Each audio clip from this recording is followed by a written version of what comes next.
So this isn't my first LS swap.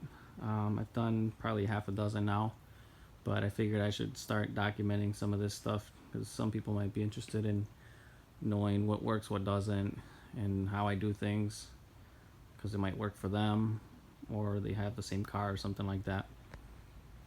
What I'm working on is a 97 Chevy K1500. This was a 5.7 Vortec four-wheel drive truck that was a plow truck, and the owner has installed a 5.3 out of a 2000 Silverado. He's actually got most of the work done. It's got an intake. I think the coolant hoses are already ran. Everything's mounted, transmission, transfer case, all that stuff. He's keeping the original transmission and transfer case out of the truck. The only thing different is the engine. Everything fits in here really nice using a bunch of factory parts. So the reason why it's here is because he needs help with the wiring, and as much as I hate it, I'm pretty good at it. So we have the 5.3 harness.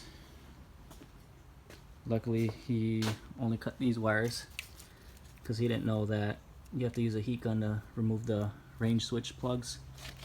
That's what I did to get these out. Just a little bit of heat, nothing crazy, and they slide right out. This is his original 5.7 Vortec harness, uncut.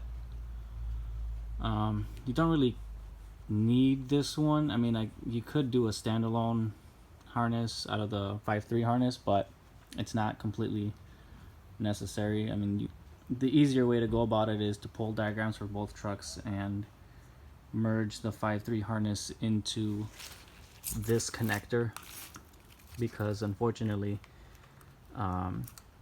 this connector is part of the engine harness and fuse box originally in the truck, and this is what sends most of the power to the computer, the fuel pump control, and the gauges.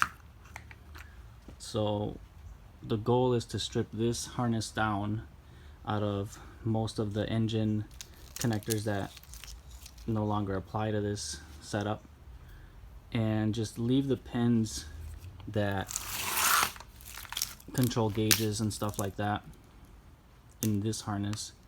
So what I'll be doing is removing the pins for all the old sensors and stuff that aren't used on this engine, and then just leaving the pins that I do need, and then swapping those pins over into this connector for the 5.3 computer, because they happen to be the same pins, so that's really nice.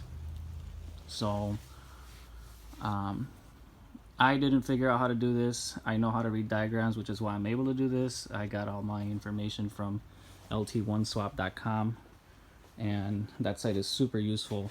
It's got all kinds of diagrams, and specifically this engine swap is documented in there really nice with pictures, diagrams, and even a YouTube series. So check the site out, it's super helpful. I'm gonna check back in a few days when I get a good start on these harnesses.